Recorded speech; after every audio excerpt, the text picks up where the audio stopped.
Hi guys, and welcome back to our channel. Thanks for clicking on the video. So today we are going to guide you through basically what we've been doing in the Peak District this year. Yeah, so as you can probably tell from our YouTube channel, the past 2020 we explored loads of the Peak District and went out and did loads of country walks. Walking boots. We bought some walking boots, so we're now seasoned walkers, and we thought, yeah, we'd give top 5 things to do in the Peak District for anyone really, but also for beginners like us who'd never really gone out and done loads of stuff like that. And they're really, really good, fun things to do. Pretty good, aren't they? Yeah. If you ask me. We've discovered them all, so.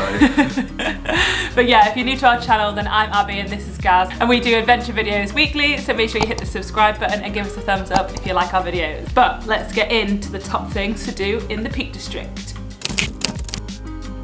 Visit a reservoir. Yeah, so the Peak District has loads and loads of reservoirs within it. We've visited 2 so far. So we have been to Dovedale and Lady Bower. Both were really... What was your favourite? I think Dovedale. I think Dovedale, because we could drive there. It was like you walked around the reservoir the whole time, so it was just kind of like, it was really chilled as well. It wasn't like a hardcore hike, so we just did it in a couple of hours. It felt like a nice afternoon activity, and it wasn't too busy either. Yeah. Whereas Lady Bower was really good, but we went there from Bamford, yeah. So the good thing about Lady Bower is you can get the train, so you don't have to drive, go from Bamford and go on quite a long walk to the reservoir. But if you're looking to just pull up at the reservoir, then you should go to Dovedale. Yeah, but if you want to do a really good long walk to get to the reservoir, it's like the big climax, then I definitely then I definitely suggest Lady Bower. Lady Bower, you spend a bit of time there when you get there, you're like halfway through the walk, but it's not like the full walk's not around the reservoir. But both were really, really nice, weren't they? They were. Both were really pretty and had great scenery. So go and visit a reservoir. Go to a reservoir. Just in time.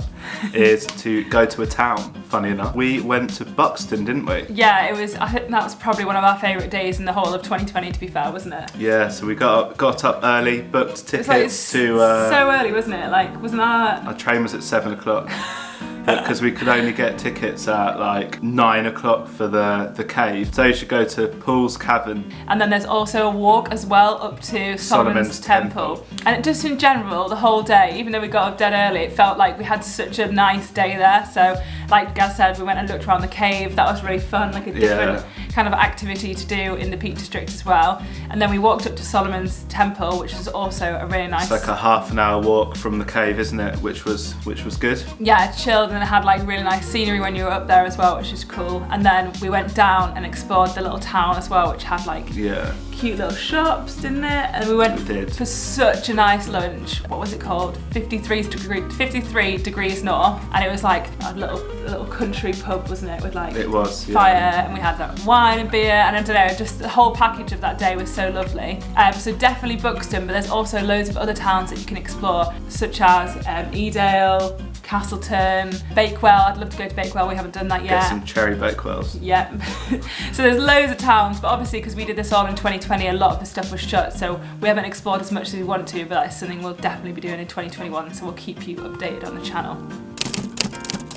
Alright, number 3, climb the highest peak, which is Kinder Scout. So we did it a bit of an unconventional way, didn't we? Did we? Yeah, so most people, we drove to Snake Pass, then you park outside, I think it's like Snake Pass Inn, and then we just climbed. Snake Pass Inn. Yeah, and then we just climbed straight up, like literally it was just straight up to the very top of Kinder Scout. It was a much quicker way than... You're not meant to do it that way? No, most people go from... Efficient. We're very efficient on our walk. Yeah. It took like 2 hours though. It did, and it was a very steep incline. But most people go from Edale and then they like walk, and there's loads of other like kind of... There's a waterfall on the way, isn't there? There's a waterfall, there's also Jacob's Ladder, people really like that. We haven't seen that yet, so we'll definitely be redoing this walk. We'll be returning the other route. Yeah. So we've done the north face of Everest, and now we're going to conquer the south face now. Yeah, we've literally done the hardest route up, but it was pretty good, wasn't it? Yeah, it was good. It was quite tiring, but worth, and we did it in 21 degree heat as well, so we got a sunburn. Be careful, because there's a sheep, wasn't there, that kept trying to attack me.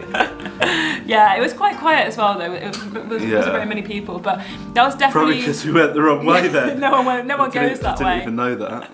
But yeah, I think it's definitely one to do, tick it off the list, highest peak as well, so it's a bit of an achievement in the Peak District. The views are insane, obviously, as all walks are in the Peak District. But be careful for the sheep.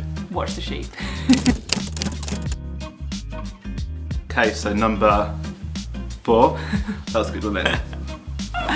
is go to a gritstone edge. So the first walk we went to was Stanage Edge, which is a very popular tourist attraction, isn't it? From Hathersage. From Hathersage, but a lot of people have told us to go to Bamford Edge next, so look out for that. Yeah, loads of people have recommended it. Stanage Edge was really cool actually. I think that was a good way to ease us into the Peak District, because I think that it was kind of like a different terrain as you go all the way along, isn't it? Yeah, well you can just pull up there and just walk up the edge. Yeah. You can do it in 20 minutes, or you can do like big loops round that will take a few hours and different walks. And there's also loads and loads of people doing rock climbing. I mean, we actually enjoy rock climbing. Yeah, we done a bit of rock climbing, didn't we?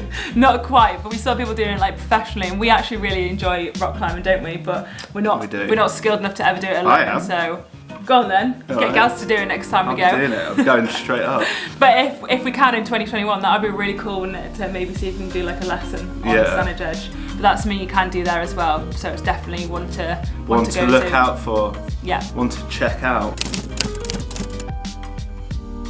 Okay, last but not least, we've got Mam Tor. So Mam Tor is the most popular walk not the most, but one of the most popular walks in the Peak District. I'd say it was pretty popular when we was up there. Yeah, that was one of the busiest ones, and you see a lot of people talk about it online. There's loads of articles on it and stuff. It's pretty cool. I think we went from Castleton, so we parked up. We had a little trick actually. We didn't pay for parking. So like most people pay. So watch our video. We parked on the side of the road. I think lots of people parked on the side of the road, but lots of other cars. Well, I think it's a top tip. Here's a trick, people. If you don't want to pay for parking, don't park in the car park that charges you. Yeah. Good trick. Yeah, very good trick. Top tip from me, top tip. And as we walked up, there was loads of like caves that you can go and like do. I think it's mostly organised tours. You can't just like pop in. One's called the Devil's Arse. Is there? Yes, which I went to when I was a kid. Yeah, so that's something that you can do on the way up as well. Pretty good. It's called actually the Shivering Mountain because on the east side of Mam Tor it is made out of like loose rocks, and when there's like rain or bad weather, all of the terrain pushes down, so it always looks like it's moving. So that's kind of like a big thing about the hill, Mam Tor. Interesting. And the walk itself is really nice, isn't it? It's quite chill. It's very windy up there. We almost got blown off. Oh yeah, it was, wasn't it? We did. Yeah, I almost got blown off the edge. And then you can walk along the ridge as well, along the top, and it's just a nice little loop. Loop back down to Castleton. Yeah, we went a bit of an unconventional way as per usual as well, and just dipped down off the edge and went through random fields that no one walks through. But I'd probably just do it the normal way, not what we did. No, do it our way, it's better. But yeah, it was really, really good. We enjoyed Mam Tor a lot, didn't we? And I think we'd probably do it again next year. Now we know what to expect. I would do this again. So that was the final point. Final point. I'm sure nobody's ever heard of them before. No, but it's good because I think when we like thought about the Peak District last year, we didn't really know where to start as people that weren't like massive walkers. We didn't go out for walks, and now we actually love it. All of them could be done in Reebok Classics because they were. So yeah, if you've not got any walking boots, you can wear your Reebok Classics. Yeah, we were very amateur at the start, but now I'd say like it's one of our favourite hobbies, isn't it? I mean, there's not much else to do, is there, at the moment? No, there's not. You can't go away anywhere. It's a holiday at home. It is a holiday at home. Exploring your back doorstep, as people say. Indeed, and we really appreciate all of the suggestions people have been giving us in the comments as well. We've got a list. If you've got any suggestions, then tell us them. Yeah, we've got a list for 2021 when we can go back out and walk around and stuff, so thanks for them. But yeah, we hope you enjoyed this video. I hope this has given you some ideas of what you can do in the Peak District that aren't just going for a walk. There's some other things in there as well. If you're new here, then make sure you hit the subscribe button and give us a thumbs up, and we'll see you next week. If anyone's got any ideas of what we can do in lockdown, then please let us know, because obviously we're an adventure channel and there's not much adventure to be had in the house. So if anyone wants to see anything, please let us know. Bye!